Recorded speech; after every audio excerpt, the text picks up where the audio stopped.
This is Rainmaker FM, the digital marketing podcast network. It's built on the Rainmaker platform, which empowers you to build your own digital marketing and sales platform. Start your free 14-day trial at rainmakerplatform.com.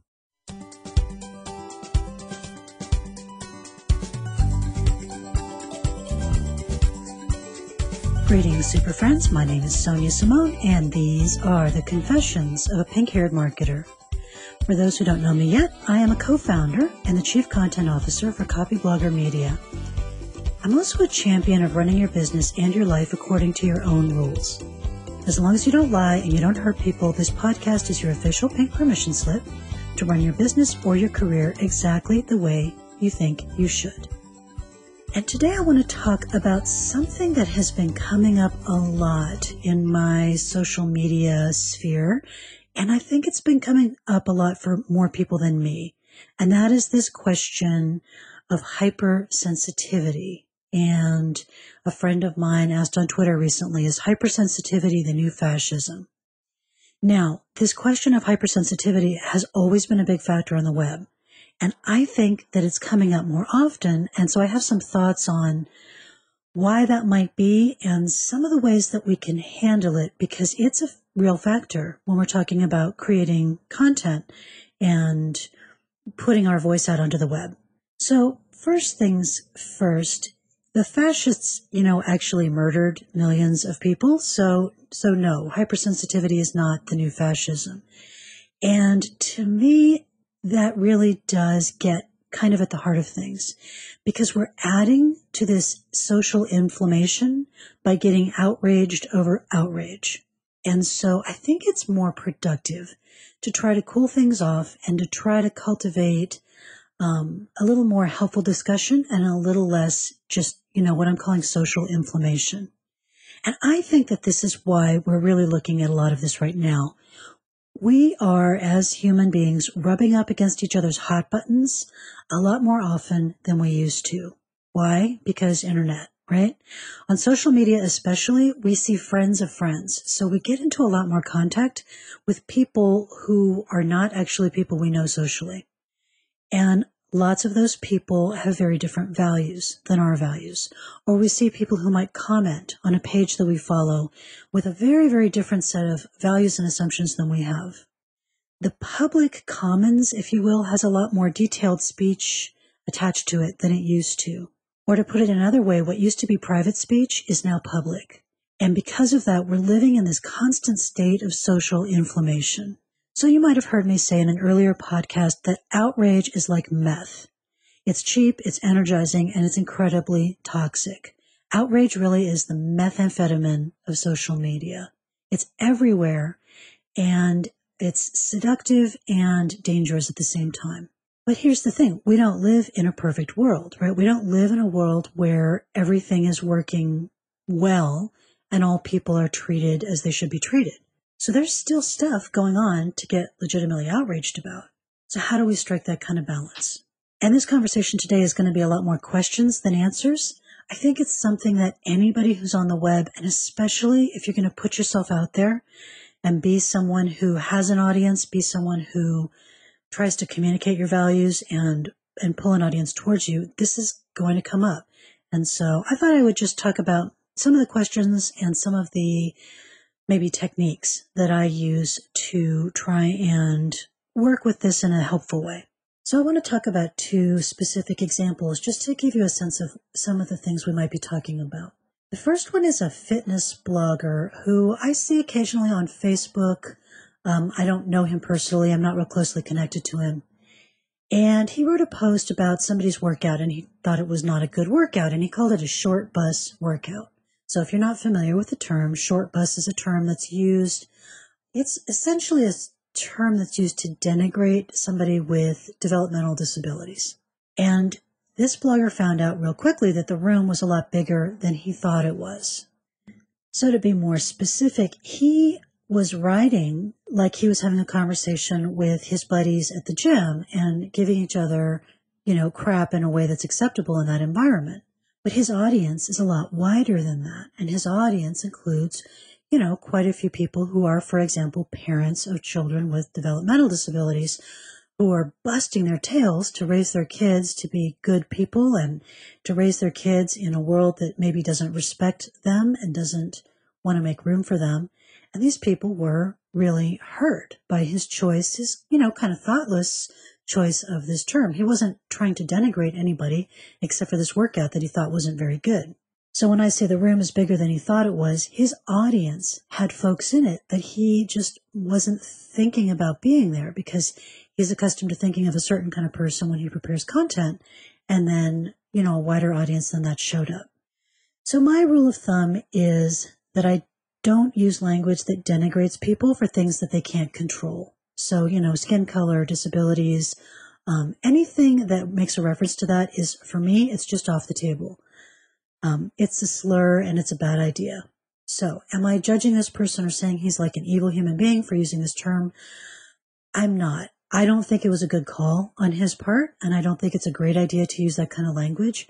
But, he used it. So he's going to have to make the decision about whether or not it's important to him to keep using it. Now, another term that is really fascinating right now is the word thug. And so I'm enough of a word dork that for me, I'm associating it with criminal gangs in 19th century India. That's sort of where I'm coming from. It's kind of a Victorian word or even a 30s and 40s noir novel kind of word, meaning a criminal. But, and there was a really interesting NPR piece about this recently, language changes. And that's one of the really interesting things about language. And so a thing that has happened to this word is that it has become an unwitting dog whistle. And a dog whistle is a racial slur usually that is thinly disguised. So the idea is that only the other people who think the way you do are going to perceive what you really mean by it. So when you say thug, you mean a slur that is not used in polite company. And of course, it's also used in the hip-hop community, and it has a different kind of set of connotations in that community. So here's this word, and it has this really complex and fascinating history, and it has baggage for different people depending on their context. And it is still, just to make things really complicated, used by lots of, well-meaning people just to mean what it used to mean, which was criminal. So should I, as a person who means no harm, use a word because I don't personally attach a racial connotation to it? Or should I avoid it because it's, frankly, it's not that important to what I have to say. It's not a word that's, comes to the core of any of my values. And inclusion is important to my values. I don't want to unintentionally use a slur that I don't mean. So words don't only mean what we want them to mean. They carry their own charges, and those charges shift and they blur, and sometimes they shift quite rapidly. Now, we can get angry at this and say, well, everybody's just too sensitive. Or we can try and cultivate an attitude of curiosity and do our best to avoid insulting people we never meant to insult. And at the same time, try to cut people some slack for maybe not being familiar, with all of the implications and shades that surround a particular term. So like I said, more questions than answers. I don't use thug because it's not that important to me to use thug. And I don't want someone to hear something I never meant to say. But in a world where the room is bigger than we think it is, where there are all kinds of folks tuning into our message that we don't realize are there, how do we handle this environment of sensitivity and social inflammation? So here are a couple of practices I try to put in place. I don't always succeed, and they may be of use to you. So the first, and this one is probably hardest, I think, for me, is if somebody is really hooked and outraged over something that you just don't think is that big a deal, it's helpful to try to remember what it feels like when you have your own buttons pushed. So your first impulse is going to be the same as my first impulse, which is to say, well, yeah, but my thing I get outraged about is actually important. And I'm not saying that all outrages are equivalent, but I am saying that the feelings that people experience are remarkably similar. So as much as you can, try and take that moment to cultivate some empathy for how somebody is feeling and try and relate it to how you feel. Do you have that tightness in your throat when someone says something that genuinely offends you, that genuinely you think is unjust and wrong? Do you get that tightness in your throat? Do you get the heat in your chest? Does your face flush? What does it feel like? And you might be having some trouble mustering sympathy for the gentleman who feels victimized because the Mad Max movie was too feminist, to give you an example of something I have trouble mustering sympathy for. But you don't have to buy the social wrong or the weight of the wrong to at least try and get some empathy for how that person is feeling. That person's feeling the same way you feel when you get hooked or pulled into that feeling of anger. Outrage comes from feeling threatened. And so right or wrong, if you can empathize with the emotional state, it will just help you come at the situation with a little bit of a more useful frame of reference. So that's when you see somebody else getting hooked or triggered, to use a term that comes out of trauma therapy. And unfortunately, people now think of triggered as being something out of Portlandia that's kind of trivial. So that's a whole other conversation. But if you are the one who feels hooked, if you are the one whose buttons have just been leaned on in a big way, my advice is to do everything you can to give yourself some time to process the most volatile emotional state. And when you do speak and act, do so with some calm and some control. So I'm not saying never get angry on the internet or never be outraged, because I think, our anger or our response to an injustice or something that is not, we feel is just wrong, that's part of our passion. That's part of who we are. That's part of our values. It's an important part of our values. And I think there's dignity in it. How you define justice is a core part of what you believe, and what you believe is a core part of your connection with your audience. So I'm not saying don't have beliefs or be some kind of morally bankrupt individual who has no values and doesn't care about anything. All I'm saying is that if you can muster your calm and your logic and your gravitas, you're just going to be more convincing. So you're going to do more good when you can speak when your physiology has calmed down, when your voice is not tight so that it's getting high and squeaky and fast, when your heart is not pounding. If you can calm yourself as much as possible so that you can speak from conviction without speaking from, a shrill sense of outrage, you're going to be more convincing.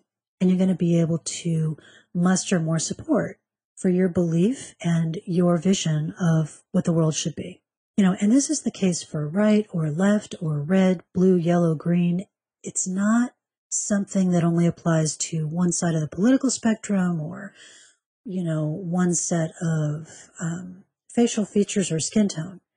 I really think that this is something that any person who believes passionately about something, if you can speak from a position of calm passion and well-reasoned passion, you're going to convince more people than if you fly off the handle. And we see a lot of flying off the handle. We don't see enough of that reasoned, thoughtful passion. And that's what I'm arguing for. And the third thing is, and trust me, I do this myself, not infrequently. If you are bumping into a lot of other people's sensitivity, if you are making a lot of people unhappy with you for a word choice, for something that you're doing that's bugging people, you have to take a little bit of time and try and be thoughtful and ask yourself if it is possible that you are being an I just think it's really difficult to do because, of course, we all think like, no, I'm the good guy. Like, my side is the good guys. Their side is the bad guys. But sometimes we have been offensive or insensitive without meaning to be. And there's a lot of stuff in our common culture that doesn't really serve us well. A lot of casual racism or casual attitudes about people that if we really sat down and thought about them, we might realize they don't really serve us. So when you're thinking about how you are bugging other people, you ask yourself, does it serve the core values of your audience? So is this a real expression of your values? And if it is, then speak your truth. So if you are bugging people and making people angry with a reasoned, calm, measured statement of what's really true for you, then speak your truth. I am not about censoring what you really believe in to make everybody happy. That's just dopey and it doesn't work and it turns you into like this bland cream of wheat that nobody cares about. If it's important to you, say it, and say it clearly. But it's also great to be able to make a little room to ask yourself, am I just not wanting to look at this closely because I'm a bit embarrassed? I don't think of myself as a person with prejudices, and am I kind of covering up that embarrassment by saying, oh, everyone's too sensitive and I don't know why everybody flies off the handle over these innocent little things. You have to realize it doesn't make you an awful person. It makes you a normal person. We never, ever evolved to be in social interaction with as many people as we are right now on social media. We evolved in groups where the social norms were well understood, not that hard to figure out, and you just figured them out and you went about your business. Now, everybody's got different issues, different hot buttons, different things that they legitimately get really, really hooked by. So it's okay to stop and say, I've always used this term. I don't mean anything ill by it. I'm not trying to denigrate anybody, but it seems to be offending people. And frankly, it doesn't matter to me. It's not core to my values at all. It's just something that I've said for a long time without really thinking about it. If you're just hitting people's hot buttons and you don't really have any core belief or intention behind it, you could adjust it. That's not being a PC, mindless idiot. It's really just having good manners.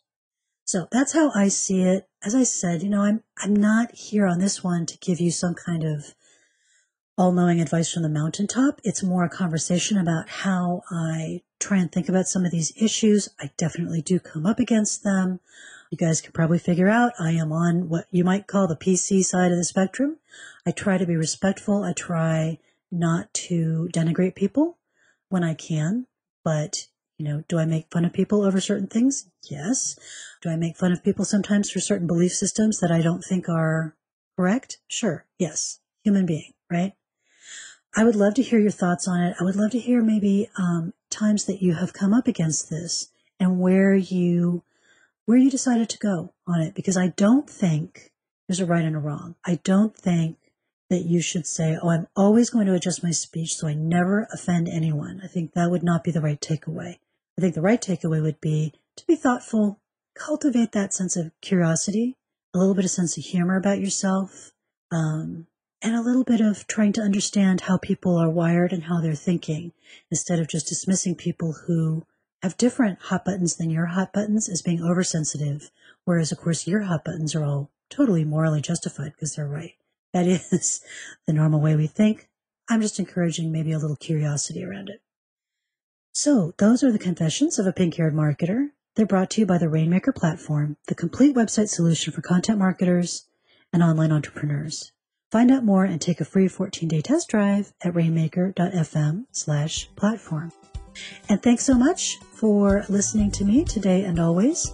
If you happen to feel motivated to go leave a rating or a review on iTunes, I would just love the heck out of that. That would be awesome.